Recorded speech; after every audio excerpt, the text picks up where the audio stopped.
جی میں تو بالکل بھی آپ کی اس بات سے اتفاق نہیں کرتا، نہ ہی میں اس کو درست سمجھتا ہوں کہ قائد اعظم پاکستان کو ایک سیکولر ملک کے طور پہ دیکھنا چاہتے تھے، یا قائد اعظم نے اپنی 11 اگست کی تقریر میں سیکولر ریاست کا اعلان یا سیکولر ریاست پاکستان کو بنانے کا عندیہ دیا تھا۔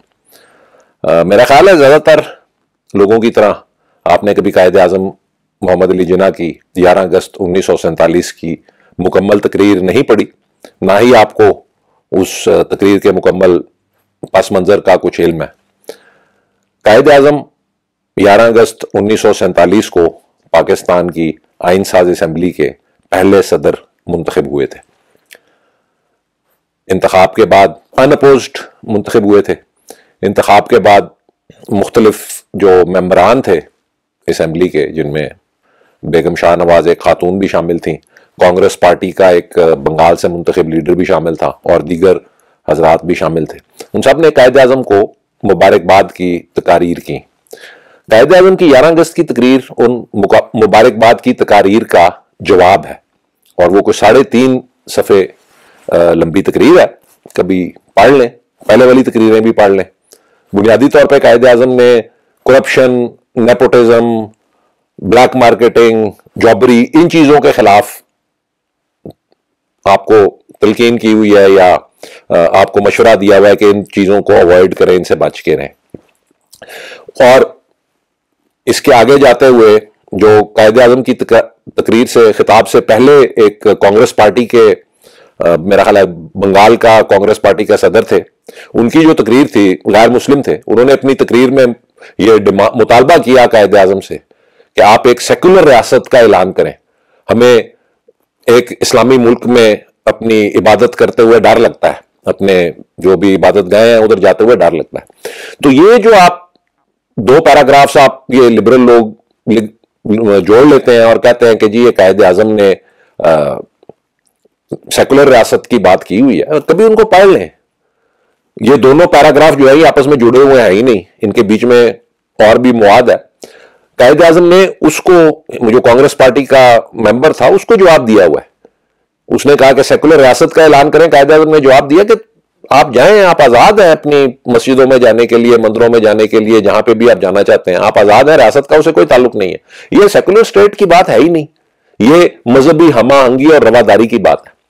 اسی طرح اس کے آگے قائد اعظم نے فرمایا کہ انگلستان میں بھی پہلے اس طرح مختلف قومیں تھیں اور وہ ایک دوسرے کے درپے تھیں، گلے پہ چھریاں لے کے چڑھی ہوئی تھیں، پر ایک دن انہوں نے یہ ریئلائز کیا، یا ان کو یہ سمجھ آئی کہ اگر ہم اس طرح لڑتے رہیں گے تو ہم آگے نہیں بڑھ سکیں گے، پھر وہ متحد ہو گئے اور وہ آگے بڑھنا شروع ہو گئے۔ اس حوالے سے یہ قائد اعظم نے بات کی ہے۔ اس سے اگلا پیراگراف ہے یہ کہ ایک دن آئے گا جب مسلمان نہیں ہوں گے، جب غیر مسلم نہیں ہوں گے، مذہبی تناظر میں نہیں، پر بحیثیت شہری پاکستان ریاست کے۔ تو اس سے کوئی سیکولرزم یا سیکولر اسٹیٹ کی بات قائد اعظم نے کی ہی نہیں، بلکہ قائد اعظم نے تو سیکولر اسٹیٹ کا اعلان کرنے سے الٹ جو ہے وہ بات کی ہے۔ انہوں نے کہا سیکولر اسٹیٹ کا اعلان کرنے کی ضرورت نہیں ہے، کیونکہ آپ کو آزادی ہے اسلامی معاشرے میں، جہاں پر بھی آپ اپنی عبادت کرنا چاہیں آپ کو مکمل آزادی ہے۔ اور دوسری جگہ جہاں پہ انہوں نے کہا Muslims will cease to be Muslims وغیرہ، وہ انہوں نے یہی بات کی ہے کہ مختلف قومیں جب متحد ہو کے ایک قوم کی طرح ابھریں گی، ہمیں ابھرنا پڑے گا، اور وہ مثال انہوں نے دی ہوئی ہے انگلستان کی قوموں کی۔ تو اس کو اس ساری گفتگو کو، قائد کے خطاب کو مکمل طور پہ سمجھنے کی کوشش کریں۔ قائد اعظم محمد علی جناح نے اسی طرح 14 اگست کو بھی، جب لارڈ ماؤنٹ بیٹن آیا ہوا تھا اور وہ انتقال اقتدار کی ساری کاروائی ہو رہی تھی، اس دن بھی قائد اعظم محمد علی جناح نے تقریر کی تھی۔ لارڈ ماؤنٹ بیٹن نے اپنا تقریر کی، اس میں اس نے کہا، وہ غالباً یہ جو سارے 1947 کے اندوناک واقعات تھے اور مہاجر کیمپ تھے اور وہ ساری چیزیں تھیں، وہ دیکھ کے آ رہا تھا ماؤنٹ بیٹن۔ تو اس نے اپنی تقریر میں کہا کہ جی اکبر بادشاہ جو تھا، اس کی دین الہی اور مذہبی رواداری کی کہیں مثال نہیں ملتی، اور برے صغیر کے لوگوں کو اس کی پیروی کرنی چاہیے۔ تو قائد اعظم نے آگے سے لارڈ ماؤنٹ بیٹن کو اپنے خطاب میں، جو جوابی خطاب تھا، اس میں یہ جواب دیا کہ آپ تو اکبر کی بات کرتے ہیں، اسلام میں مذہبی رواداری اور غیر مسلموں سے احسن سلوک کی روایت حضور صلی اللہ علیہ وآلہ وسلم نے قائم کی تھی۔ ان کے دور سے، دور مبارک سے یہ روایت چل رہی ہے. جب حضور صلی اللہ علیہ وسلم کے پاس غیر مسلم قیدی لے کے آئے گئے تھے تو حضور صلی اللہ علیہ وسلم نے ان کو مکمل طور پہ عبادت کرنے کی آزادی دی تھی. ان پہ کوئی اس قسم کی پابندی نہیں لگائی گئی تھی. تو قائد اعظم نے حضور صلی اللہ علیہ وسلم کی مثال دی اور کہا کہ ہمیں ان کی پیروی کرنی چاہیے برے صغیر کے مسلمانوں کو. اسی تناظر میں جو ماؤنٹ بیٹن نے تقریر کی تھی. تو ان دونوں تقاریر کو آپ سامنے رکھ لیں. اس میں سیکولر ریاست کی تو کوئی قائد اعظم محمد علی جناح نے بات نہیں کی. میرے نزدیک تو قائد اعظم محمد علی جناح نے، جیسا کہ آپ سب کو معلوم ہے، برے صغیر میں اسلام کے نام پہ مسلمانوں کے لیے ایک علیحدہ ریاست کی جدوجہد کی، حضرت علامہ اقبال کے مطالبے اور تصور پہ، اور جدوجہد کر کے ہمیں وہ ریاست حاصل کر کے دی جمہوری عمل کے ذریعے. اگر قائد اعظم سیکولر ہوتے تو پھر انڈیا سے علیحدہ ہونے کی کیا ضرورت تھی؟ سیکولر انڈیا بھی تھا، سیکولر ہم انڈیا میں بھی رہ سکتے تھے. قائد اعظم اور حضرت علامہ اقبال کا جس نقطے پر اتفاق تھا، جو حضرت علامہ نے قائد اعظم کو اپنے خطوط میں لکھا ہوا ہے، آپ پڑھ لیں، لیٹر آف اقبال ٹو جناح، آج بھی کہیں نہ کہیں سے آپ کو مل جائیں گے، گوگل پہ بھی اویلیبل ہے. اگرچہ کچھ کسی حکومت نے چند سال پہلے اس کو نصاب سے نکلوا دیا تھا، اسے پہلے نصاب کا بھی حصہ تھا.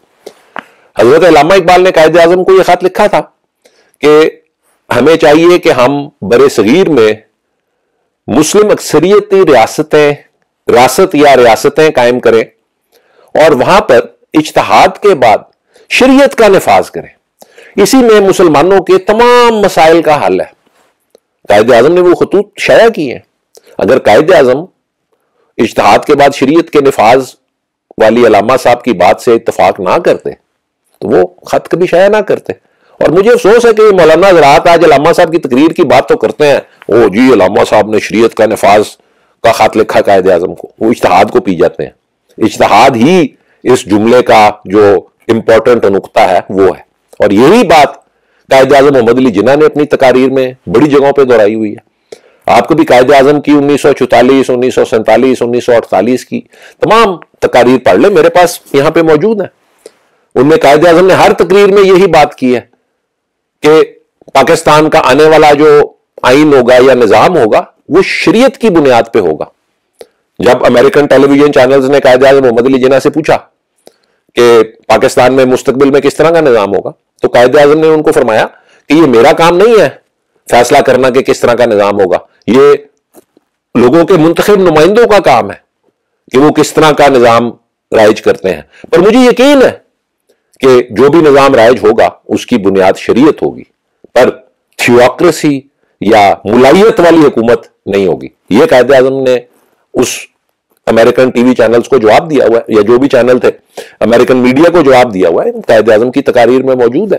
اسٹیٹ بینک کے افتتاح پہ قائد اعظم محمد علی جناح نے تقریر کی، اسلامیہ کالج پشاور میں قائد اعظم محمد علی جناح نے تقریر کی، کراچی بار کونسل میں عید میلاد النبی کے دن قائد اعظم محمد علی جناح نے تقریر کی. ان ساری تقاریر میں یہی بات قائد اعظم محمد علی جناح نے کی ہے کہ پاکستان کا مستقبل کا نظام جو ہے اس کی بنیاد شریعت ہوگی، اجتہاد کے بعد شریعت ہوگی، شریعت کو وقت کے تقاضوں کے مطابق ڈھالنے کے بعد. یہی چیز علامہ صاحب نے قائد اعظم محمد علی جناح کو اپنے خطوط میں لکھی تھی. تو یہ آپ ساری تقاریر پڑھ لیں، میں کوئی گھر سے لکھ کے تو نہیں لے کے آیا، آپ خود دیکھ لیں. یہ جو ان لوگوں نے یہ ساری بات قائد علی جناح کے خلاف، لبرل لوگوں نے یہ غلط باتیں پھیلائی ہوئی ہیں، علامہ صاحب کے، حضرت علامہ اقبال کے خلاف مولانا حضرات نے اس طرح کی غلط باتیں پھیلائی ہوئی ہیں. دونوں ہمارے جو قائدین ہیں ان کے بارے میں غلط العام ہو گئی ہیں چیزیں جو ان لوگوں نے پھیلائی ہوئی ہیں، جو کہ بالکل بھی درست نہیں ہے. ان چیزوں کو حضرت علامہ اقبال کو، حضرت قائد اعظم کو سمجھنے کی کوشش کریں. میں اس دن دیکھ رہا تھا، اگر آپ کو آئین ساز اسمبلی کے الیکشنز کے طریقہ کار کا علم ہو، آئین ساز اسمبلی صوبائی اسمبلیوں کے ممبران نے ووٹ دے کر آئین ساز اسمبلی کے رکن منتخب کیے تھے. بنگال کا جو پورا صوبہ تھا اس میں ہر مسلم سیٹ مسلم لیگ نے جیتی تھی. پورے برے صغیر میں تقریباً 86% مسلم سیٹیں مسلم لیگ نے جیتی تھیں، جن سے یہ انگریز کو اور کانگریس پارٹی کو اور دیگر جو لوگ تھے ان کو یہ نظر آ گیا تھا کہ مسلم لیگ اور قائد اعظم ہی برے صغیر کے مسلمانوں کی واحد نمائندہ ہیں. تو جب آئین ساز اسمبلی کا انتخاب ہوا، قائد اعظم خود پنجاب سے منتخب ہوئے. سردار عبدالرب نشتر جو ان کے ساتھی تھے، ان کو بھی قائد اعظم محمد علی جناح نے پنجاب سے منتخب کروایا. پر جو 3 قائد اعظم کے قریبی ساتھی تھے، ان کو قائد اعظم نے خصوصی طور پر بنگال سے منتخب کروایا، جن میں سر فہرست جناب شہید ملت لیاقت علی خان ہے، جو پاکستان کے پہلے وزیر اعظم بنے، قائد اعظم کے بڑے قریبی اور معتمد ساتھی تھے. دوسرے جناب ملک غلام محمد تھے، جو کہ فائنینشل وز یا اقتصادیات کے اور فائنانس کے معاملوں میں بہت ایکسپرٹ سمجھے جاتے تھے. ان کو قائد اعظم محمد علی جناح نے بنگال سے منتخب کرایا، قائد اعظم کے ساتھی تھے، پہلی کیبنٹ کے ممبر تھے. تیسرے جو صاحب تھے جن کو قائد اعظم محمد علی جناح نے بنگال سے خصوصی طور پہ منتخب کروایا، وہ مولانا شبیر احمد عثمانی تھے، جن کا تعلق بجنور سے تھا، جو کہ سینٹرل انڈیا میں غالباً کئی جگہ. اسی طرح غلام محمد صاحب کا تعلق پنجاب سے تھا. لیاقت علی خان صاحب کا، شہید ملت کا تعلق غالباً انڈیا والے پنجاب سے تھا، کرنال سے تھا یا کہیں سے تھا. تو مولانا شبیر احمد عثمانی کو آئین ساز اسمبلی کا رکن منتخب کروانے کی قائد اعظم کو کیا ضرورت تھی، اگر قائد اعظم سیکولر پاکستان کا ویژن رکھتے ہوتے؟ تو میرے نزدیک تو مولانا شبیر احمد عثمانی کو قائد اعظم نے صرف اس لیے منتخب کروایا تھا کہ آئندہ آنے والی آئین ساز اسمبلی میں وہ جو آئین ہے پاکستان کا، اس کے اندر اسلامی جو شقیں ہیں ان کے بارے میں رہنمائی فراہم کر سکیں. اور اس کے ساتھ ساتھ جو پہلی پرچم کشائی پاکستان کے پرچم کی ہوئی تھی اگست 1947 میں قائد اعظم کی موجودگی میں، قائد اعظم نے وہ پرچم کشائی کراچی میں مولانا شبیر احمد عثمانی سے کروائی تھی. بنگال میں ڈھاکہ میں جو پاکستان کی پہلی پرچم کشائی ہوئی تھی، وہ قائد اعظم کے حکم پر جناب خواجہ ناظم الدین کی موجودگی میں ایک عالم دین نے کی تھی. پڑھ لے، میں کوئی اپنی طرف سے لکھ کے تو نہیں لے کے آیا. یہ سارے حقائق پاکستان کی تاریخ میں آپ کو ہر جگہ پہ مل جائیں گے. مولانا شبیر احمد عثمانی کے بارے میں ایک بڑی اور دلچسپ بات جو میں نے پڑھی ہے، وہ یہ ہے کہ انہوں نے مرتد ہو جانے والے لوگوں کے خلاف بڑا ایک سٹرونگ پیمفلٹ لکھا ہوا. وہ بھی پڑھ لیں، قائد اعظم کو معلوم ہوگا، ان کی نظر سے گزرا ہوگا. یہ کیسے ہو سکتا ہے قائد اعظم جیسے زیرک وکیل کو یہ نہ پتا ہو کہ مولانا شبیر احمد عثمانی مرتد فتنے میں شامل ہونے والے لوگوں کے بہت سخت خلاف ہے. تو ان چیزوں کو مد نظر رکھتے ہوئے قائد اعظم نے ان کو منتخب کروایا تھا.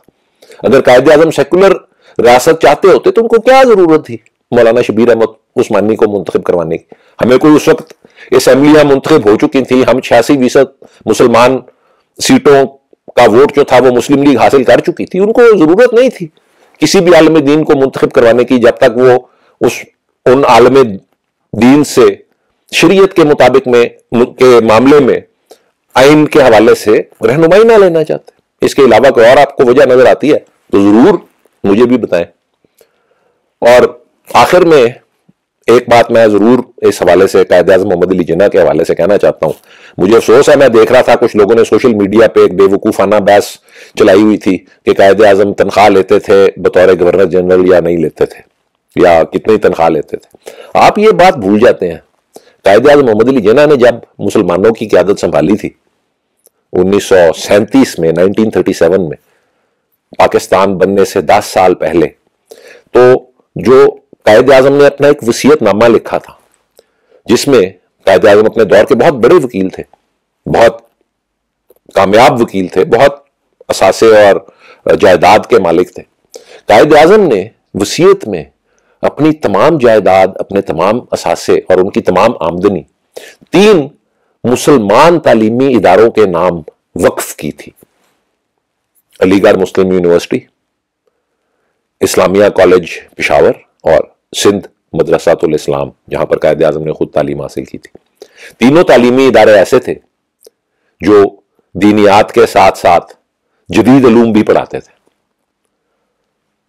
قائد اعظم کو مسلمانوں کی اور مسلمانوں کے مستقبل کی اتنی فکر تھی کہ انہوں نے وہ وصیت نامہ لکھا، اور ان کے زندگی کے آخری لمحے تک وہ وصیت نامہ قائم رہا، اس میں کوئی انہوں نے تبدیلی نہیں کی، اور آج بھی اس وصیت نامے پہ عمل درآمد ہو رہا ہے. علی گڑھ والوں نے قائد اعظم کی ڈونیشنز لینے سے انکار کر دیا. انہوں نے کہا جی پاکستان اب علیحدہ ملک ہے, ہم وہاں سے ڈونیشنز نہیں لے سکتے.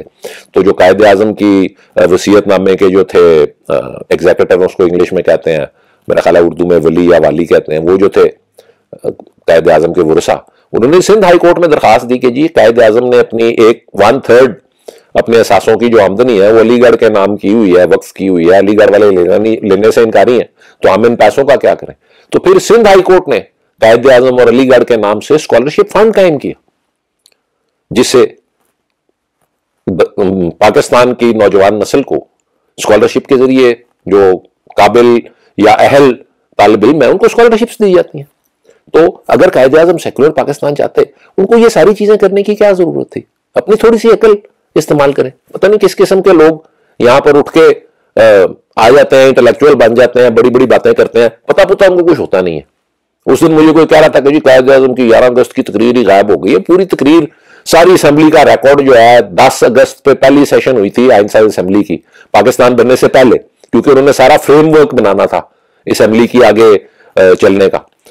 10 اگست کو, 11 اگست کو, 12 اگست کو اور 14 اگست کو 4 دن پاکستان بننے سے پہلے آئین ساز اسمبلی کے اجلاس ہوتے رہے. ان ساروں کی روداد موجود ہے, نیٹ پہ بھی موجود ہوگی, پاکستان کی نیشنل اسمبلی کی ویب سائٹ پہ بھی موجود ہوگی, میرے پاس موجود ہے. ہر جو اس اسمبلی کا ممبر تھا اس کو اس کی پوری وہ کاپی دی گئی ہے جو بھی ان 4 دنوں کی کاروائی تھی. اس کے بعد پاکستان بننے کے بعد جب پہلی پاکستان کی آئین ساز اسمبلی کی سیشن ہوئی تھی, وہ غالباً فروری 1948 میں ہوئی تھی, اس اسمبلی کی سیشن بھی کی صدارت بھی قائد اعظم محمد علی جناح نے کی تھی, اور اس سیشن کی ابتدا تلاوت کلام پاک سے ہوئی تھی قائد اعظم محمد علی جناح کے حکم پر. اللہ تعالیٰ قائد اعظم محمد علی جناح کے درجات بلند کرے. جو کچھ انہوں نے اپنی کوشش اور جد و جہد کے ذریعے ہمیں حاصل کر کے دیا, برے صغیر میں ایک آزاد مسلم مملکت, وہ کوئی اور شخص نہیں کر سکتا تھا. آپ کو آج علم نہیں ہے وہ کتنا مشکل کام تھا. اس پہ میں پھر کسی اور وقت روشنی ڈالوں گا, اب یہ گفتگو بہت لمبی ہو جائے گی. تو اللہ تعالیٰ آپ سب کو اپنے حفظ و امان میں اور اپنے تحفظ میں رکھے. پاکستان زندہ باد.